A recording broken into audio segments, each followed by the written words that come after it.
अस्सलामु अलैकुम वरहमतुल्लाहि वबरकातुहू। दोस्तों, आज हम बात करने जा रहे हैं बिग बैंग थ्योरी और कुरान के बारे में, क्योंकि हम जानते हैं कि इस्लाम ही एक ऐसा दीन है जो कि दुनिया में अब बहुत तेज़ी से फैल रहा है। यूरोप कंट्रीज़ वगैरह में और अमेरिका में जो इस्लाम है वो बहुत तेज़ी से फैल रहा है, लेकिन इसी के साथ साथ हमारी नौजवान नस्ल के जहनों में इस्लाम के बारे में बहुत ज़्यादा सवालात भी पैदा हो रहे हैं। तो हम इन सवालात का अहाता करने के लिए अगली चंद वीडियोज़ में हम इसी पर बात करेंगे। तो आप हमें कमेंट में ज़रूर बताएं कि हम किस मौजू पर वीडियो बनाएं, ताकि हम अपनी नौजवान नस्ल को जो है इस्लाम के हकीकी पैगाम से रोशनास करवा सकें।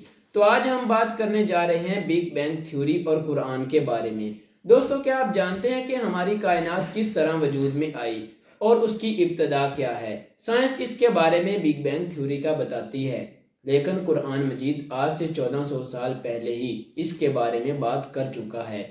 तो इसलिए आज हम इस मौजू पर इसको दिलचस्प बनाएंगे और कुरान और बिग बैंग थ्योरी का आपस में क्या रिलेशन है, हम इस पर बात करेंगे। कुरान मजीद में अल्लाह जल्ला शानहू ने इरशाद फरमाया है कि हमने ज़मीन और आसमान को 6 दिनों में पैदा किया। तो बिग बैंग थ्योरी का कहना है कि ज़मीन, हमारी कायनात एक धमाके से वजूद में आई है अचानक। तो क्या ये जो कुरान की आयत है 6 दिनों में बनाने का, क्या इसका बिग बैंग थ्योरी से कोई रिलेशन है? हम हमारी वीडियो में ये भी जानने की कोशिश करेंगे, और इसके अलावा हम ये भी जानने की कोशिश करेंगे कि क्या हम साइंस की हर बात को सही मानेंगे या नहीं मानेंगे। क्या हम कुरान की हर सही बात को सही मानेंगे या नहीं मानेंगे। एज अ मुस्लिम तो हम कुरान की हर बात को सही ही मानते हैं, लेकिन क्या हम साइंस की हर बात का रिलेशन कुरान से बनाकर उसको साबित कर देंगे? ऐसा हम हरगिज़ नहीं करेंगे। तो इसी तरह की मालूमात हम आज की इस वीडियो में आपको देने जा रहे हैं। तो हमारी इस वीडियो को पूरा देखें ताकि आपका इस कायनात के बारे में, बिग बैंग थ्योरी के बारे में, साइंस के बारे में तसव्वुर बिल्कुल ही बदल जाए। 20वीं सदी और 20वीं सदी के आगाज़ में अमेरिकी साइंसदान इस बात की दरियाफ्त में निकले कि कायनात का आगाज़ कब हुआ। तो ये बात है 1920 की। एडवन हबल ने यह दरियाफ्त किया कि हमारी कायनात मुसलसल फैल रही है।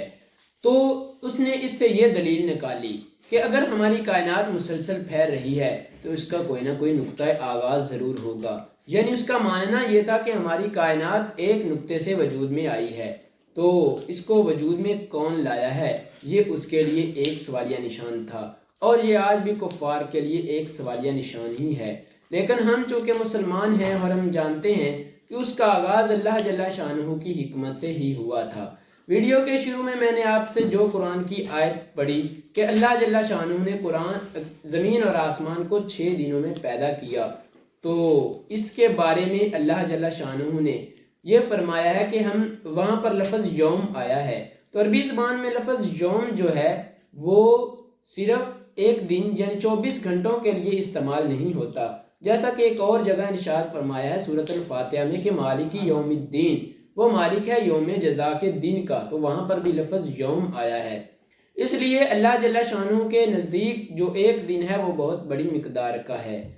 तो साइंसदान इस बात की तलाश में सरगर्दान रहे कि हमारी इस कायनात का आगाज़ कैसे हुआ है। तो उन्होंने बिग बैंग थ्योरी का तस्वर दिया। 1915 में रॉबर्ट आइंस्टाइन ने इस बात को दरियाफ्त किया कि हमारी कायनात मुसलसल फैल रही है। उसने अगरचे पहले इस बात से इख्तलाफ किया, उसका मानना था कि हमारी कायनात जो है वो साकन है, लेकिन बाद में उसने इस बात को अपनी ज़िंदगी की सबसे बड़ी गलती कहा कि उसने वाकई मुशाहिदात से ये साबित कर दिया कि हमारी कायनात फैल रही है। इसके बाद आते हैं रॉबर्ट विल्सन, अमेरिकी साइंसदान और खलाई तहकीक करने वाले रॉबर्ट विल्सन।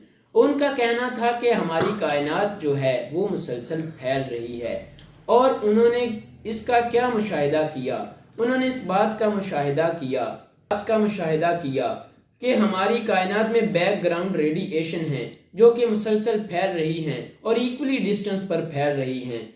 तो इसलिए रॉबर्ट विल्सन का ये कहना था कि अगर ये इक्वल डिस्टेंस पर फैल रही हैं तो इसका मतलब है कि हमारी कायनात का कोई ना कोई इख्तिताम भी ज़रूर होगा। यानी जब इन रेडिएशन का ख़ात्मा होगा तो हमारी कायनात भी ख़त्म हो जाएगी।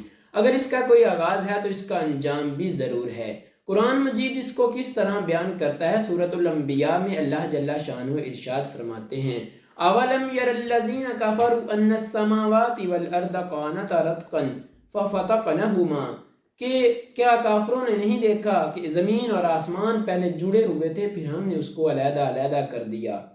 تو قرآن کی اس آیت میں بگ بینگ تھیوری کے حوالے سے یہ بیان کیا گیا ہے کہ پہلے زمین اور آسمان یکجان تھے، پھر اللہ جل شانہ نے ان کو علیحدہ علیحدہ کر دیا۔ تو یہ بات اس چیز سے مطابقت رکھتی ہے، جاری ہے۔ ہماری ملٹی ورس ہے وہ ایجاد ہو چکے ہیں، یعنی ہماری دنیا جو ہے وہ اس میں کئی اور دنیا ہیں، کئی اور کہکشائیں ہیں جو کبھی ختم ہونے کا نام نہیں لیتی۔ تو یہ اللہ جل شانہ کی قدرت ہے۔ تو اسی طرح اسلام اور قرآن نے اس بات کو ثابت کیا ہے کہ اللہ جل شانہ نے آج سے 1400 سال پہلے جو بات کہی تھی وہ حرف بحرف سچ ثابت ہوئی ہے۔ تو 13.8 ملین ارب سال پہلے وجود میں آنے والی ہماری یہ کائنات ابھی بھی پھیل رہی ہے، اور قرآن مجید اس بات کی تصدیق کرتا ہے کہ ہم نے اس کو پہلے جڑے ہوئے تھے پھر ہم نے اس کو علیحدہ علیحدہ کر دیا۔ اور قرآن مجید میں یہ بھی آیا ہے کہ سورج، چاند اور ستارے اپنے اپنے دائرے میں تیر رہے ہیں۔ تو یہ اس بات کی طرف اشارہ ہے کہ ہماری یہ کائنات ایک دن ختم ہو جائے گی اور ایک دوسری کائنات وجود میں آئے گی، جس کو وجود میں لانا اللہ جل شانہ کے لیے کوئی مشکل کام نہیں ہے۔ لیکن ہمارا کام کیا ہے؟ ہمارا کام یہ ہے کہ اس حقانیت کو مان لیں، اس حق کو مان لیں جو تجربات اور مشاہدات سے ثابت ہو چکی ہے۔